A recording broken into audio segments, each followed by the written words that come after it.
The Professional and Personal Life of Uta Hagen and Herbert Uta. I'm Letitia Ferrer, the daughter of Uta Hagen and stepdaughter of Herbert Berghoff. I'm Teresa Tuscher, the granddaughter of Uta Hagen and Herbert Berghoff. We created this podcast to share ours and other stories of life with Uta and Herbert. We hope you'll join us in listening to these adventures. Herbert never cried. I let the audience cry. But he himself in his own life never cried, except when his dog died. Today we have a guest, and she goes back in time with my grandparents. She studied with both of them. Her name is Kathy Cullison. She's here today to tell us about her story of starting at the studio. And we're going to focus a little bit on the other side that you don't necessarily hear so much of, but the founder of HB Studio, the beginning person of HB Studio, my step-grandfather, Opie, as I called him growing up, also known as Herbert Berghoff. So, Kathy, I'd like to welcome you to the show. Oh, thank you, Teresa. You're welcome. I wanted to start out explaining how I came to the studio. Mm-hmm. I went to Grinnell College, and we did a semester abroad in England, and where I was studying English, history, and theater. And I was taking a theater class with a professional playwright who he knew I wanted to be an actress, and he encouraged me to do this independent study project where I went out and interviewed an actor or an actress from each of the plays that the class was going to see. And so it was amazing, because I would just leave a note at the stage door, like asking. Old school. Yeah, old school. I'd have to leave a note at the stage door asking if I could get an interview. And lo and behold, most of them said, yes, we'd be happy to meet you. Nice. And, I ended up, interviewing Prunella Scales, who is a friend of your grandmother's, Jessica Tandy, Michael Gambon. But what really brought me to, the studio was when I interviewed Warren Mitchel, because he had gone to RADA, and he felt like he didn't learn anything at RADA. The person that he learned the most from was Doreen Cannon, who was a longtime student of both of them, Okay. and actually babysat for your mother. So they were very, very, very close. Okay.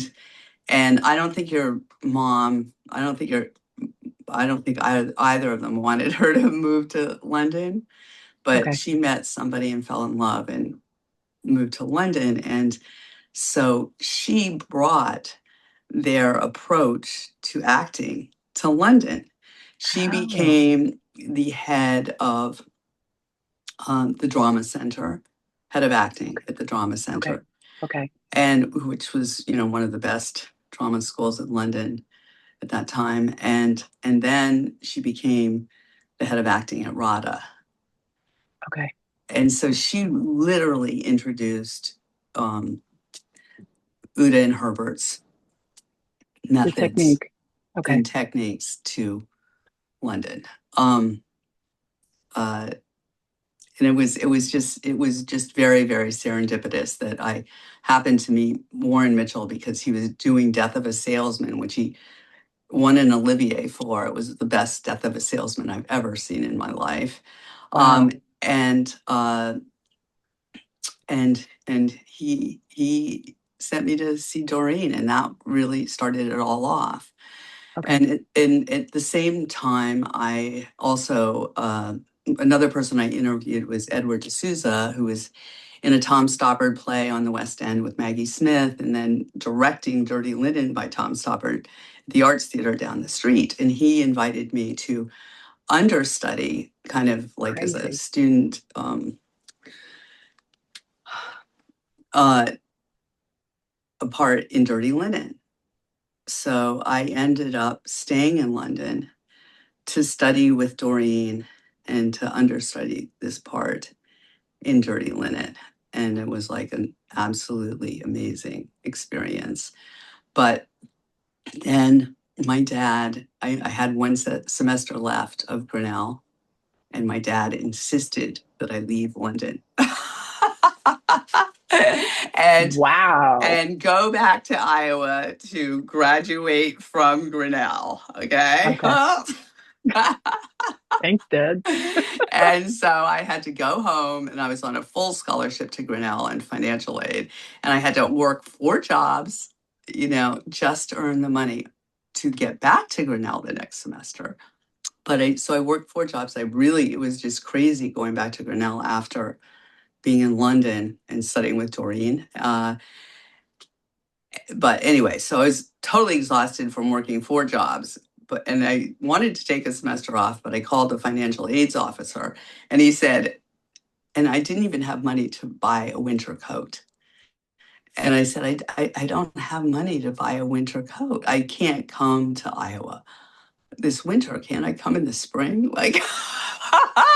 And he said, no. You'll find a way. So I got to Grinnell, and I just, after being in London doing theater, I just felt like I was on Mars. I mean, Grinnell is a great school. I'm not, it was just. But it's very different. It's just such an enormous transition. But while I was there, of course, I was a theater major, and I studied all the great playwrights, especially Tennessee Williams, Eugene O'Neill, Edward Albee. And I dreamed, while I was there, actually the entire time, about studying with your grandmother and Herbert. Mm-hmm. And little did I know, like a lot of these productions that I was focused on researching, and a lot of the Tennessee Williams plays, a lot of the plays I read, which are such an important part of dramatic literature, your grandparents had done. They knew everybody. And here I was, I'm just trying to explain how you can be a student in college. One minute I was a student in college in the library studying about all these productions. Mm-hmm. So I was actually, studying with your grandparents who had done them. So did you know them? Did you know who they were when you were in England? Like, did you know what they had done? I think I knew of them, when I was at Grinnell. But I didn't, when I met Doreen, I really didn't think of Doreen until she explained to me that, she was so close to Herbert and Uta. But that was really, dreaming about them in college was kind of a separate thing. And then it was all kind of so serendipitous. Mm-hmm. I dreamt about them in college and studied all these productions that they'd done. And then I met Doreen, who was very, very close to them. Mm-hmm. And teaching their method. But anyway, I had to go back to Grinnell for that semester. And then my dad lived in Iowa, and I had to stay in Iowa for like about a year to save enough money to come back to New York. After having gone back time. And so I moved to New York, and I was living with my mom out in Connecticut and commuting in. And the first thing I did was go interview for Herbert's class. And he said, oh, well, I'd love to have you come study with me, but you'll have to take a class with Marianne Fern first. So I took a class with Marianne Fern, and then I started studying with Herbert. And what year was that? 1982. The good times. Yeah. The good times. Yeah, 1982. And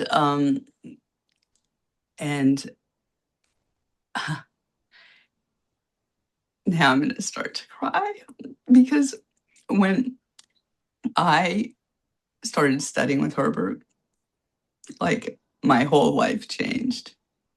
I mean, it was the first, I mean, I loved Doreen, but it was the first time I'd ever kind of been in a safe place, you Okay. know, and Herbert completely spoke from his heart. I mean, he was like a brilliant teacher, but he lived and breathed the theater.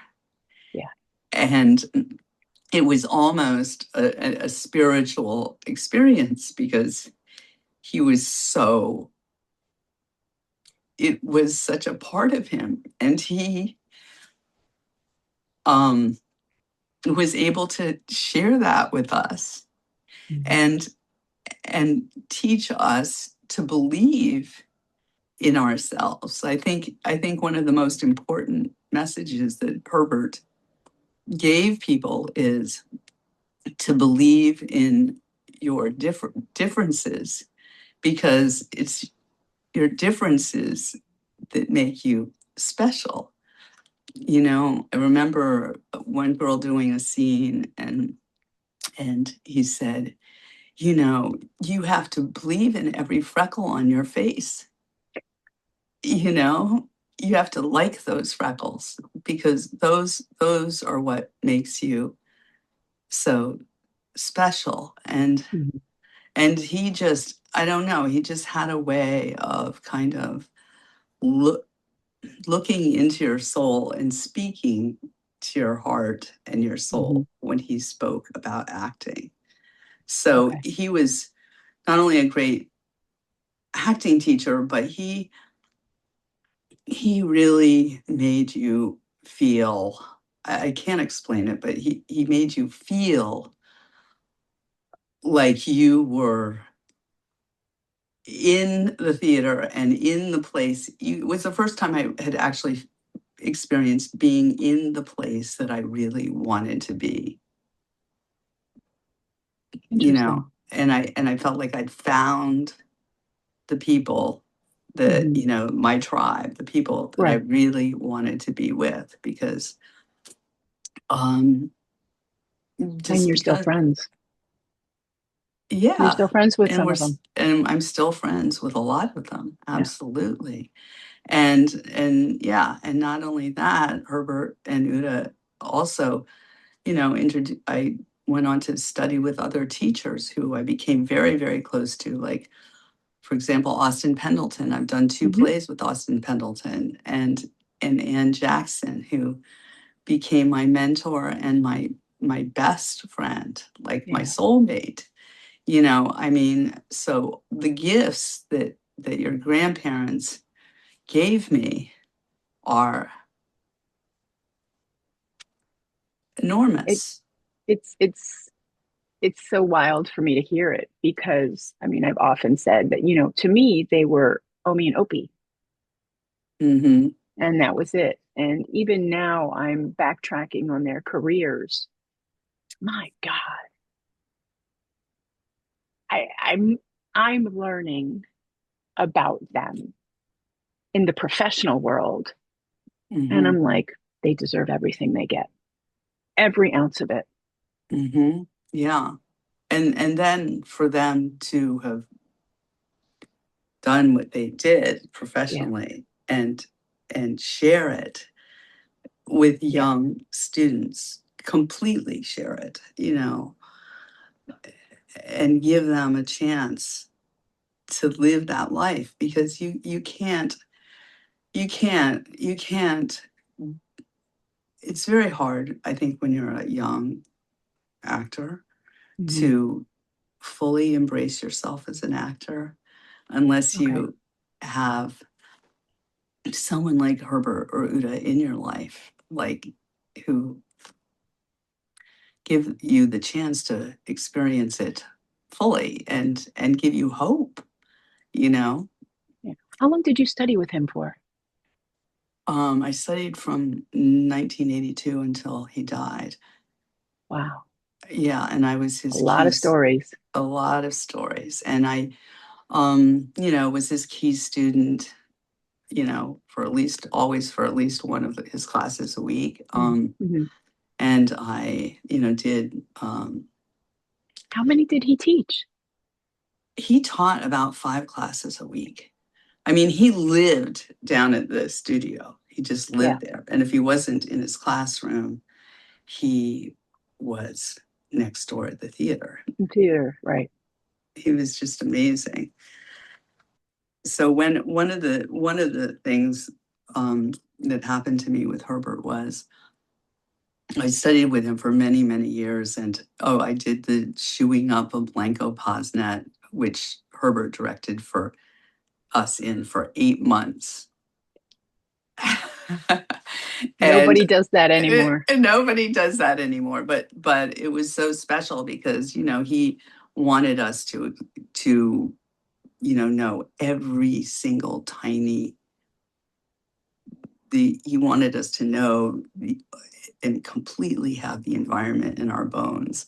And we imagined what was on every single inch of that little stage in the theater, and we did constant research on our characters, and it was just an amazing experience as an actor. I also understudied Kelly in Silver Fox? What? No, not Silver Fox. It was Dead, a Love Story. Okay. And by William Styron, who used to come to rehearsals. And also while I was doing Blanco Posnet, Sally Burtonshaw was in that. I was playing my part and understudying Sally, who was playing the lead. And then Sally was in that play was followed up by The Dark Lady of the Sonnets, and I was understudying her in that. Okay. But anyway, so it was a lot of and anyway, because I was Herbert's key, and I think he just liked having me around because I would always bring him sandwiches, chocolate. Every class, I'd always bring him a sandwich. He insisted on it, I'd fill up his thermos, bring it over to the theater with exactly the way he wanted it, that kind of thing. Yeah. He taught a Shakespeare class on Fridays. And that I remember. Yeah. And my dad hadn't been able to come see a shoeing up of Blanco Posnet, because he was having cancer treatments. And so he wanted to come visit and meet Herbert because I talked so much about him. I told my dad he was like another father to me, and so he came to meet Herbert. And anyway, the day we went to, he was staying in my apartment, and Herbert called me a couple of times at the apartment. My dad was staying at my apartment. My dad said, I think you better tell Herbert you're not staying here. And I don't know why he was calling. He was probably, but I told Herbert, I'm not at my apartment. I'm in my husband's parents' apartment right now, but I'll bring my dad to see you on Friday for your Shakespeare class, and so Friday rolled around, and it was only a couple days later, and my dad wanted to go see my husband's law firm in the morning at One World Trade Center. And then we went to the White Horse, which, as you know, is the old hangout for everybody for lunch. But then my dad suddenly felt like, oh my God, I can't go to Herbert's class dressed in a suit. So he insisted on going all the way back up to the west side to change his clothes and put on jeans and comfortable clothes, right? And we got to class, and we were late. And I guess I tried to go in. You could not go in until it was between classes. And the red light was off. Yeah, exactly. But but I tried to go in, and the key student said, "Oh no, you're late. You can't come to class." And so I went back out in the hallway with my dad. And then all of a sudden, Patricia O'Grady comes out to the hall, because she's getting ready to do a scene. She's like, Mhm. "Kathy, what are you doing standing out here?" And I'm like, well, the key student wouldn't let me in. And then, she's right. We were late. And she goes, "Oh no, come on in." And so we walked in, and Herbert's like, "Oh, you're here. Oh, come sit in these 2 seats next to me." And he had my dad sit next to him, and he fed him grapes all through class. And he That's sweet. pointed out his picture of Max Reinhardt over his desk.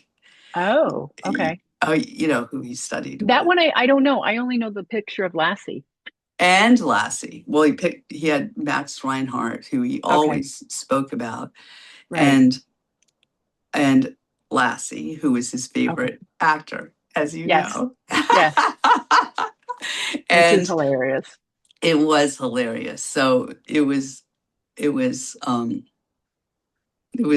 amazing class, and my dad got to meet him, and he paid a lot of attention to my dad. So they were that strict with the class, like if you were late you couldn't come in? I guess so. I mean, sometimes, yeah. Okay. Because I could Not see that with my always. grandmother's class, but with Herbert's class, it just, Well, from I what I've think it heard, it just, depended on this key student, maybe. okay. Yeah, Okay. yeah. I mean, it was. I don't remember actually, but Okay. yeah, you could be obviously strict because that's what happened. Yeah. But so anyway, so we went to that Friday class, and then I came and then I told Herbert I'd see him on. I don't remember if it was Monday or Tuesday, but I was keying for him. Okay. One of those days. I think it was like his Monday morning class, and I came to the studio with his peanut butter sandwich and cookies, and he wasn't there, and nobody was there, and I ran up to the office, and I said, "Where's Herbert?" And your mom said, "Oh, Kathy, didn't you know Herbert died?" Oh. So I was just like totally devastated, Oh. but I'm so glad that Yeah.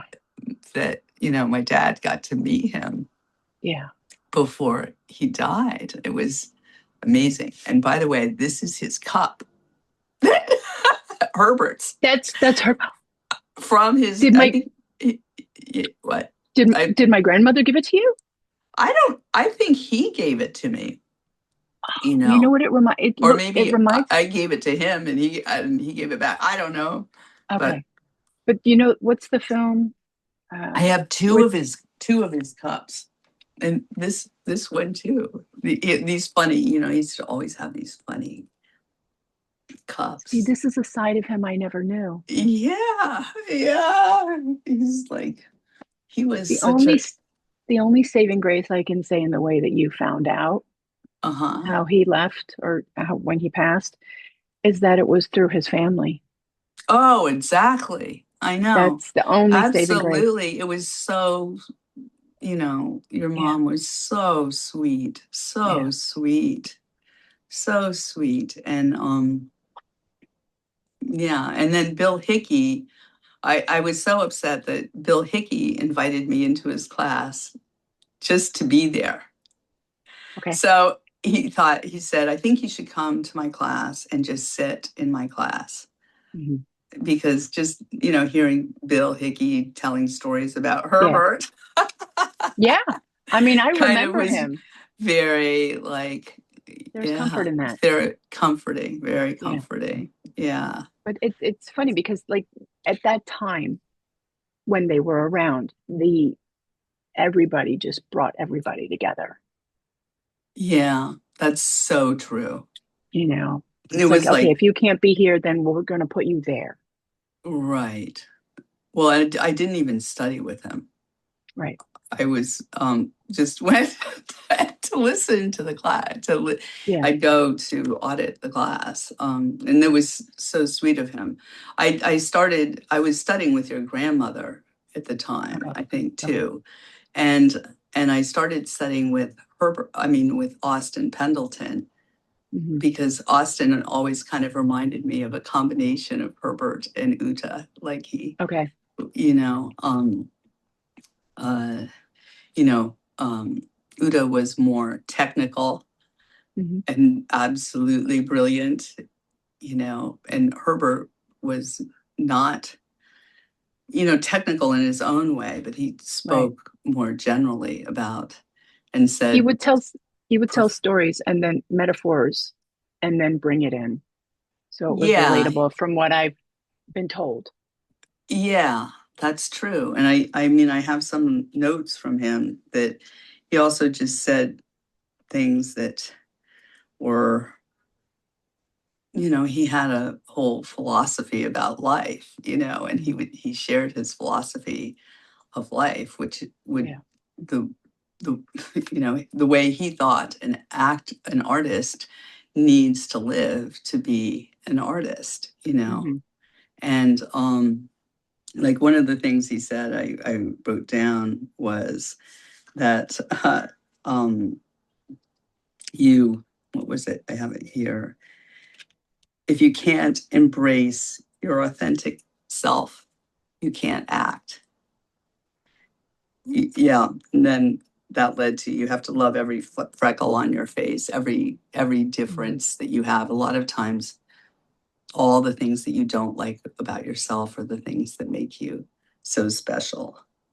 And he hated us wearing makeup and high heels and nail polish, because Really?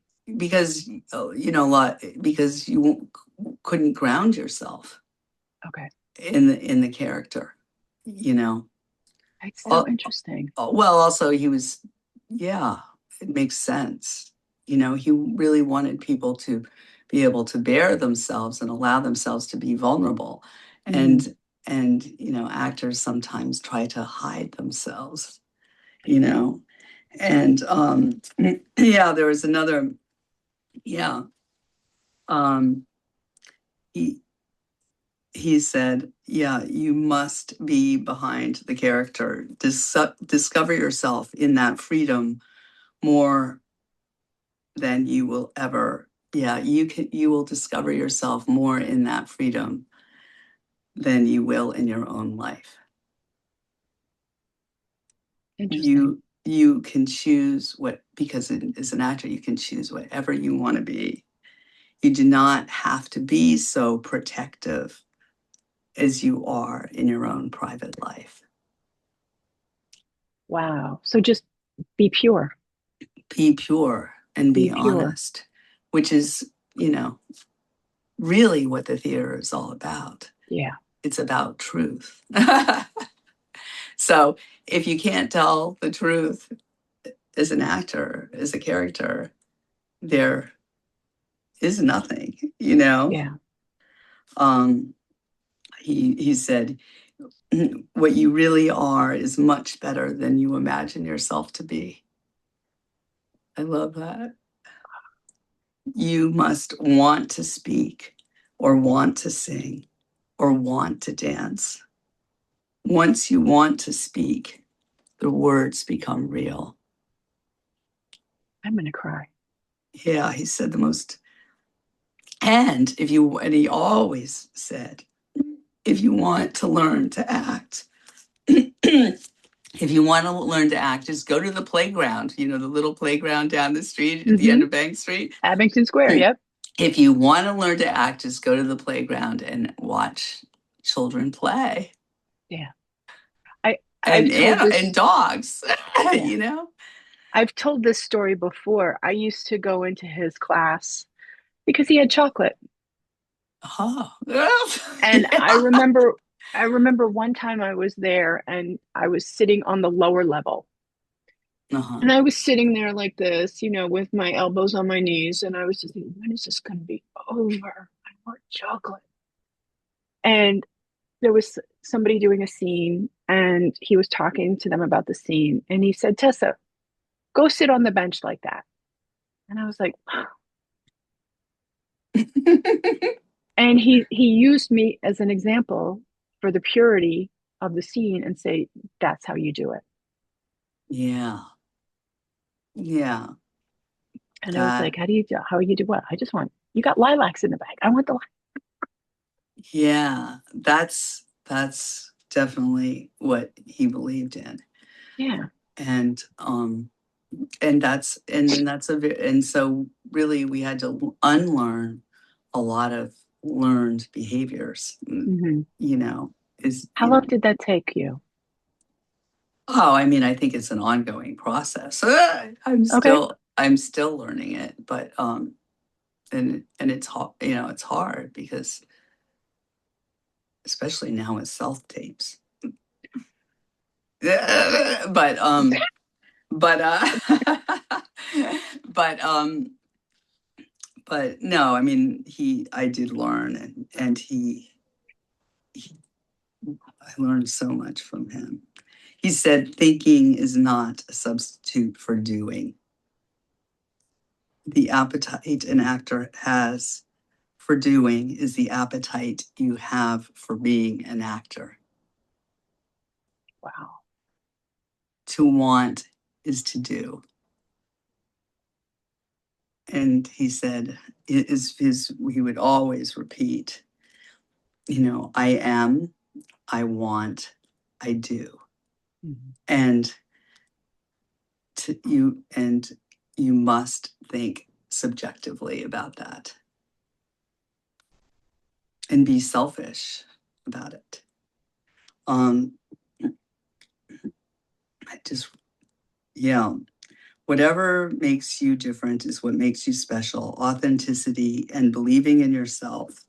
Everyone has their own, oh, and you would always say everyone has their own thumbprint. And nobody has the same thumbprint as you do.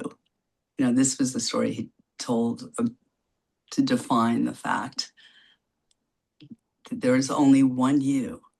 And Mm-hmm. so only you can play the character a certain one, the way you would play the character. No other person can. And you have to believe in that. So that was one of the things he would always say.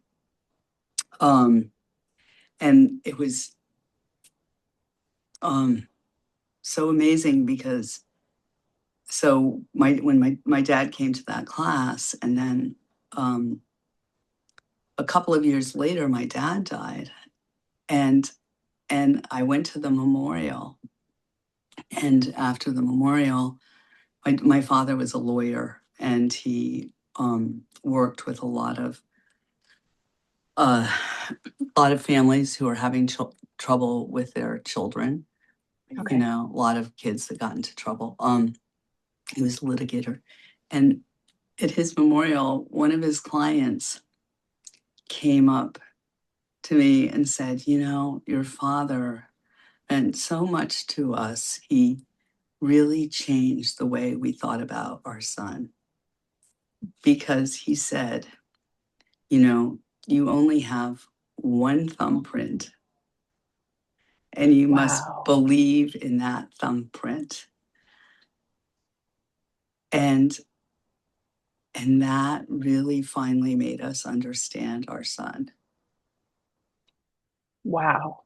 And so my father had listened to what Herbert had said in class, Mm-hmm.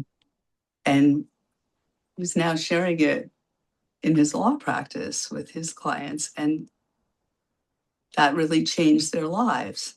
Yeah. So it's amazing how serendipitous it all is, that, that not only did he and your grandmother change, young actors' lives, Yeah. but other lives far beyond that, we really That's a gift. Yeah, that's a gift. I was just going to say, I remember hearing that I think even in my grandmother's class that there would be people who weren't actors, but who were attorneys who would come and study for that purpose. Oh, really? Well, I think Yeah. there were also a lot of actors attorneys who wanted to be actors. Quite a few attorneys who wanted to be actors. Most You wrote important these, quotes. you wrote these notes down when you were. I wrote prolific notes.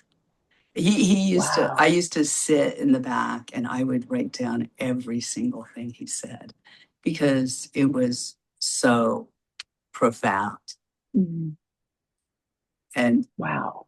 he told me, gosh, I can't remember the name of the actress. He used to say, "Oh my gosh, you remind me of this actress. She used to sit in the back and just write and write and write."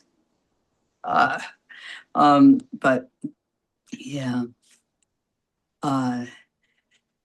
yeah. But anyway, those are some of the quotes. He always said, and I think I already said this. He always said one of his most famous quotes was, "I am, I want, I do." And you must think subjectively, selfishly. You must talk to yourself subjectively. You must be behind the character.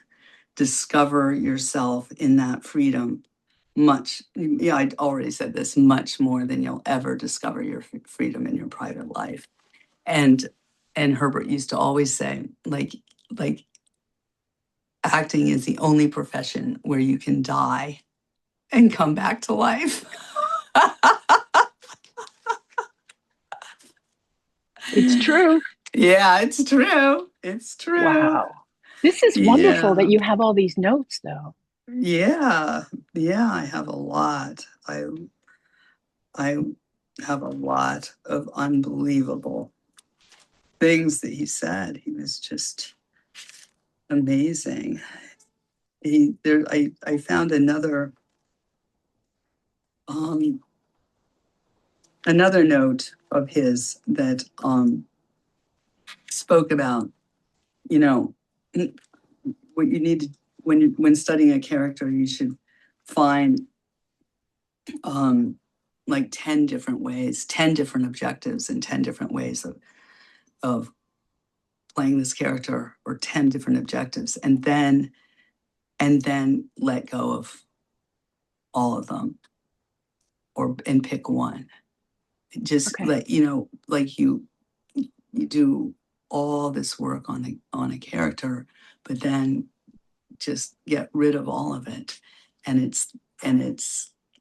just keep the most simple lines, like Picasso. And so, do you keep the simplicity of one, or do you keep the simplicity of a variety and then build them into one? I think you keep the simplicity of the variety and build it into one. That's what he was Okay. saying.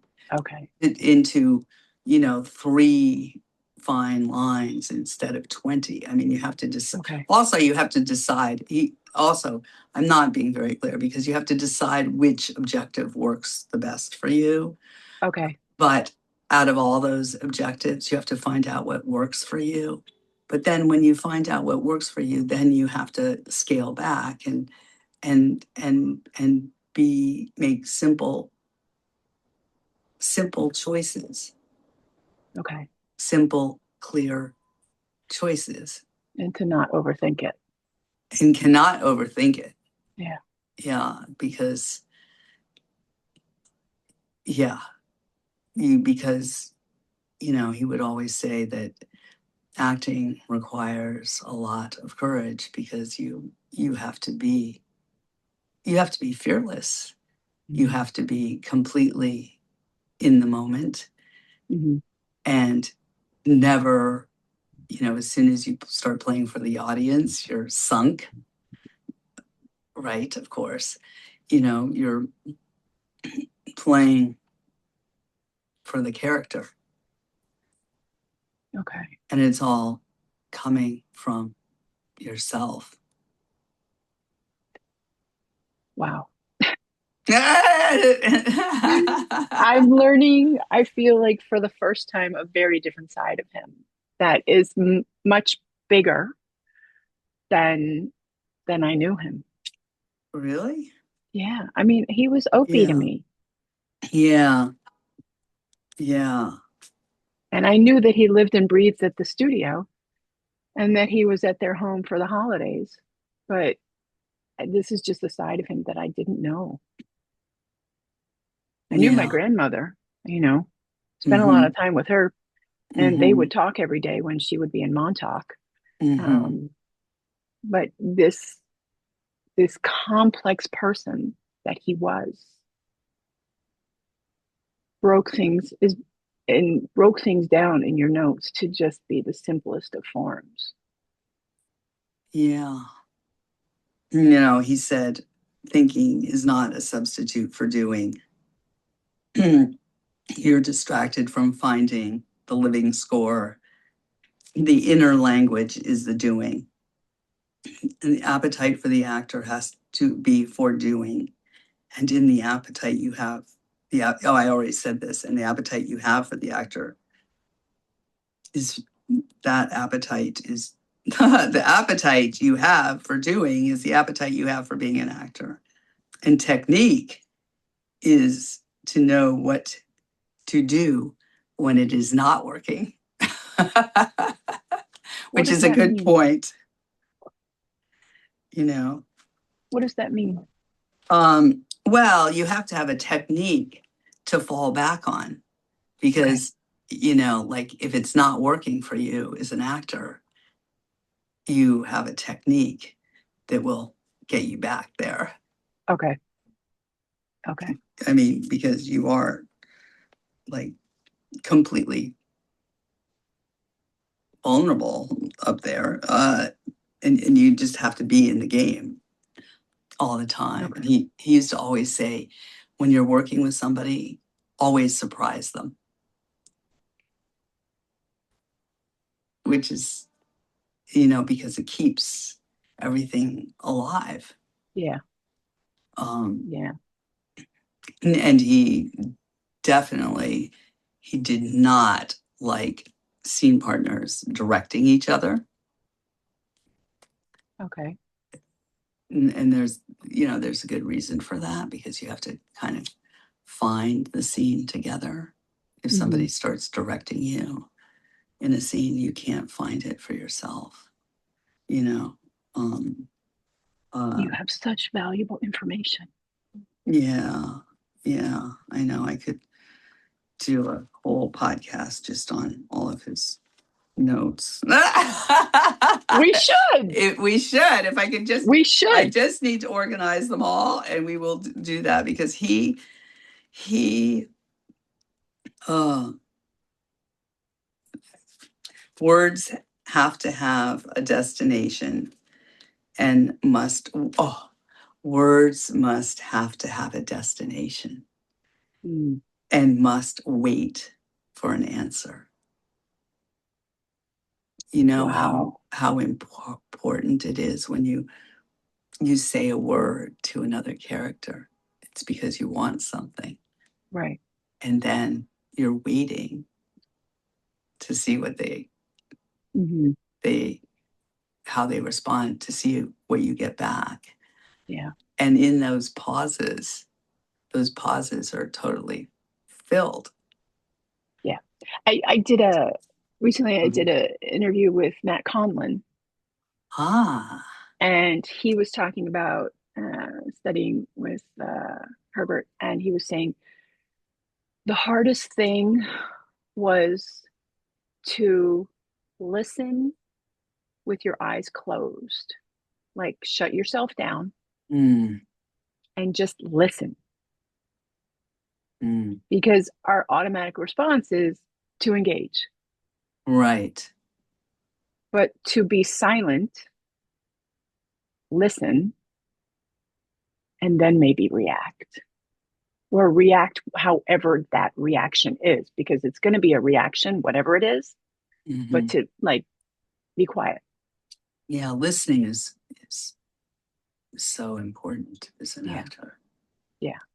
And he also said, the intention of human beings is to stop feeling.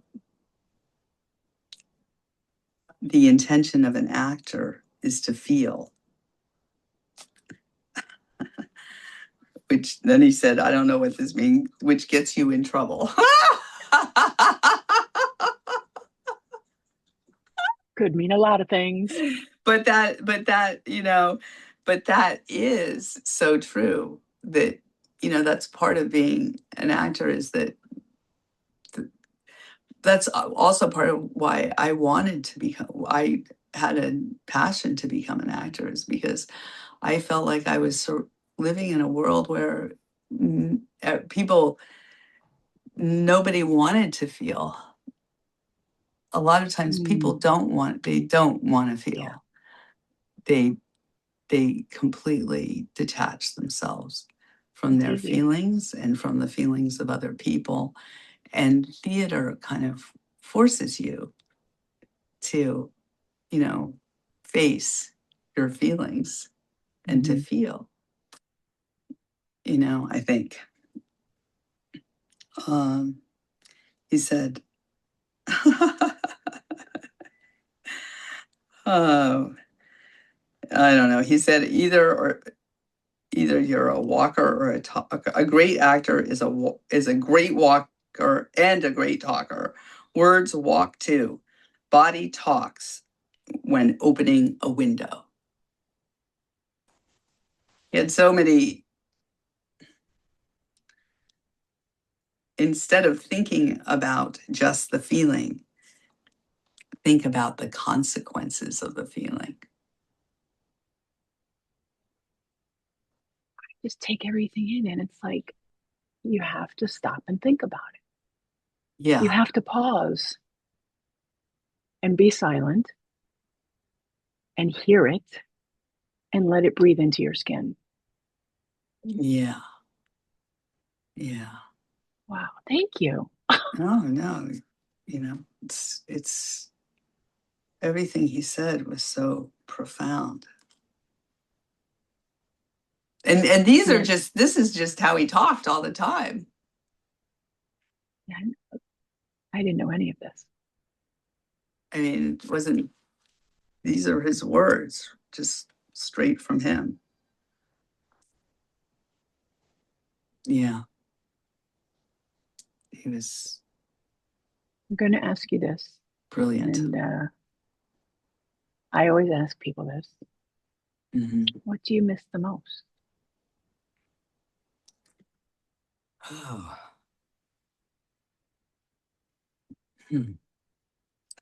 Well, I mean, I miss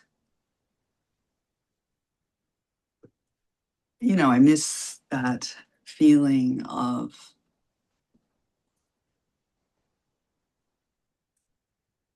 I mean, it's weird that the word that comes to my mind is comfort, but I miss the comfort and the opportunity, to be in a home, an artistic home, of thriving, brilliant people, who are supporting you to become that yourself. And, I mean, I think that's one of the reasons I hope that HB Studio will always be able to maintain. I hope it will be able to maintain its buildings, because, one thing is that, Herbert really believed in doing things very, very simply, because it was the simplicity that made it honest, and truthful. And, I think we have to be very careful to preserve his and your grandmother's belief in that honesty and truth.